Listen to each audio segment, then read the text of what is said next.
Welcome back to my channel Behind the Truth. Dear friends, it is common knowledge that the helm of the G20 presidency currently rests with the nation of India in this calendar year. Consequently, India will serve as the host for all gatherings and symposiums convened among the uppermost 20 nations across the globe. The principal convocation is slated to transpire on the 9th and 10th of September within the confines of Pragati Maidan in New Delhi. Esteemed dignitaries gracing this occasion shall include the preeminent leaders of nations, namely presidents and prime ministers. Certainly, my friend, one might ponder, what precisely is the G20? What necessitated the establishment of this assembly? What objectives spurred its formation? And why do these nations convene in diverse locales annually? Allow us to elucidate these inquiries in the forthcoming presentation. India has officially assumed the mantle of the G20 presidencies. The privilege of hosting this G20 summit presents a momentous occasion for India. India is diligently preparing to orchestrate this colossal affair. My dear friends, prior to delving into the intricacies of the G20, it is imperative that we acquaint ourselves with the G7, for it preceded the G20 in inception. The genesis of this story can be traced back to the early 1970s when the global economic landscape was marred by a series of ominous developments. Several factors contributed to this downturn, but the most prominent catalyst was the momentous oil crisis of 1973. The genesis of this crisis unfurled with the imposition of an oil embargo by Arab nations, who ceased oil sales to those nations aligning with Israel, predominantly comprising Western powers such as the United States and Europe. These Western nations, heavily reliant on Middle Eastern oil imports, consequently found themselves ensnared in a profound economic recession. 11 Arab nations abruptly severed all oil deliveries to the United States, plunging the nation into the most severe energy shortages since the era of World War II. Faced with this dire predicament, their respective governments collectively recognized the imperative for unified action. In pursuit of economic recovery, it became imperative for them to convene and formulate cohesive economic policies.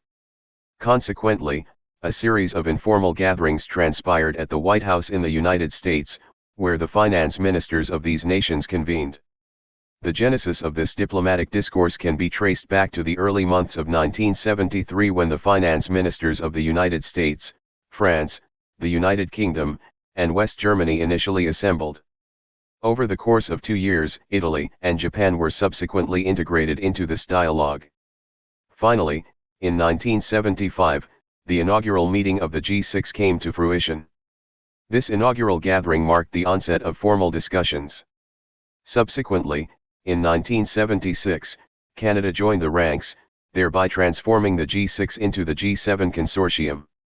These 7 nations collectively represented the pinnacle of economic development during their era, boasting some of the world's most robust economies. Moreover, they shared a multitude of commonalities that strengthened their alliance. Each of these nations embraced the tenets of liberal democracy and championed principles such as human rights and individual liberty. On the political front, amidst the backdrop of the Cold War, these nations were aligned with the Western Bloc, underscoring their ideological affinity. Economically, they confronted shared challenges, most notably grappling with the ramifications of the oil crisis and the looming specter of recession. Their primary objective revolved around collaborative deliberations to formulate effective economic strategies. In 1998, the group expanded its ranks to encompass Russia, thereby evolving from the G7 to the G8.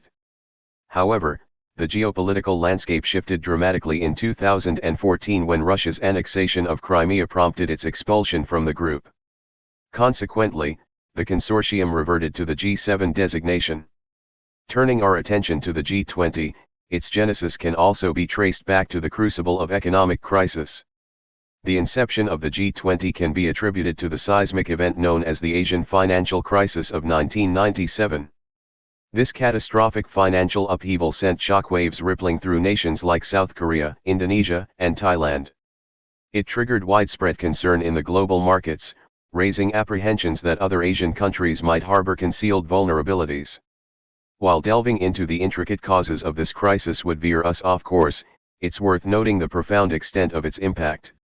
Notably, it reverberated across Hong Kong, Laos, Malaysia, the Philippines, and to a certain extent, it cast its shadow over China, Japan, Singapore, Taiwan, and Vietnam.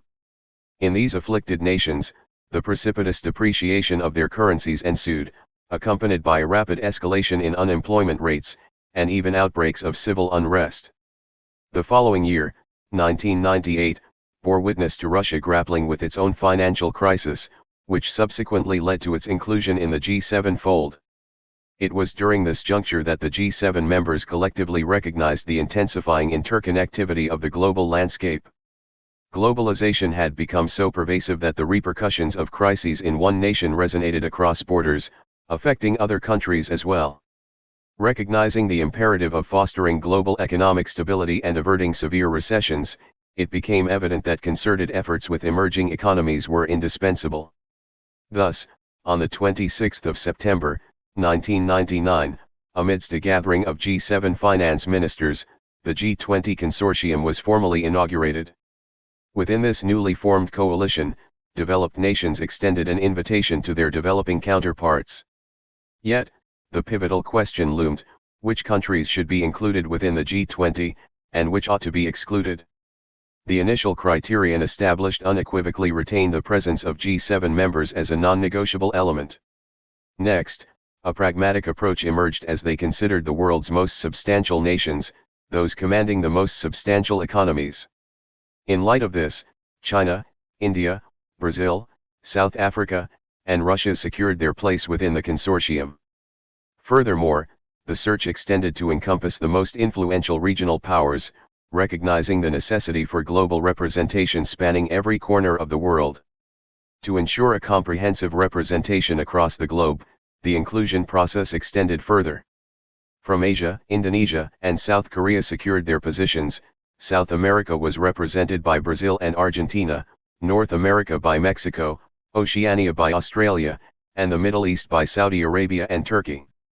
In Europe, aside from the G7 member nations, the European Union was collectively deemed to represent the remainder of the European continent. Presently, the G20 comprises 19 individual nations alongside the European Union. In broad strokes, these 20 entities undeniably constitute a formidable presence among the world's top 20 nations, encompassing not only political and economic significance but also wielding considerable military might and boasting substantial populations. Intriguingly, the inception of the G20 was fundamentally rooted in the imperative of addressing financial crises.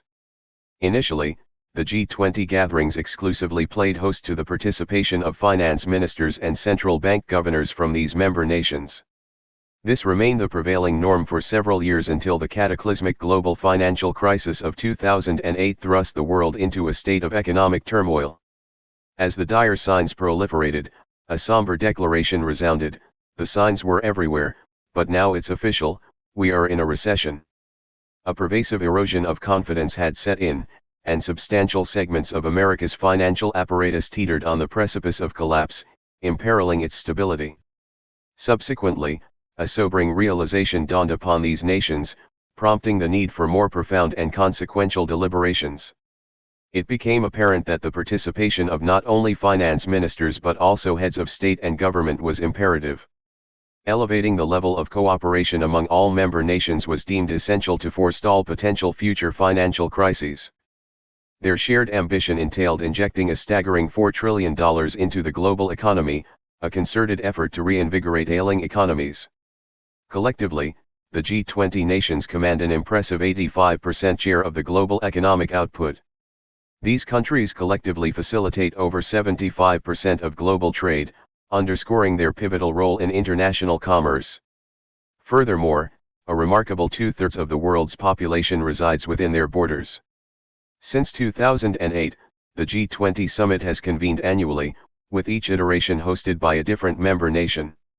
To establish the meeting's agenda and ensure its seamless operation, a troika system is employed, serving as a cornerstone of its organizational framework. Within the troika system, a triad of nations collaborates in unison. This triumvirate comprises the current G20 president, the G20 president of the preceding year, and the G20 president of the forthcoming year. To elucidate with reference to the recent past, the G20 summit was hosted by Indonesia last year, with India as the current host this year, and Brazil set to take the reins in 2024. Therefore, The present Troika consists of Indonesia, India, and Brazil. Framework. Precisely, in the context of the G20, each country designates an individual to serve as the primary point of contact and spokesperson, known as a Sherpa. These Sherpas play a pivotal role in representing their respective nations and preparing for the main meetings. I hope you've gained a comprehensive understanding of both the G20 and G7 through this discussion. Thank you very much.